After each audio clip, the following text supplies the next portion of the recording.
एरंडोल तालुक्यात अवकाळी पावसाचे थैमान, पावसाच्या पाण्यात पिकं वाहून गेली।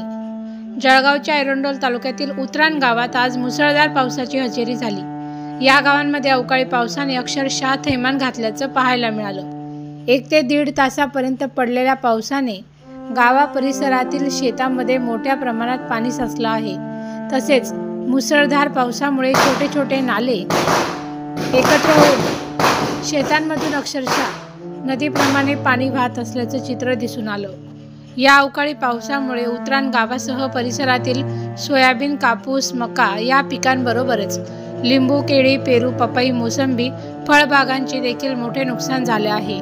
मुसळधार पावसामुळे झाडाला लागलेली पेरू तसेच इतर फळे जमिनीवर गळून पडली आणि शेतकऱ्याच्या डोळ्यादेखत पावसाचे पाण्यात फळे वाहून जात असल्याचं चित्र दिसून आलं। काही शेतकऱ्यांनी काढून ठेवलेला सोयाबीन देखील या अवकाळी पावसामुळे खराब झाला आहे।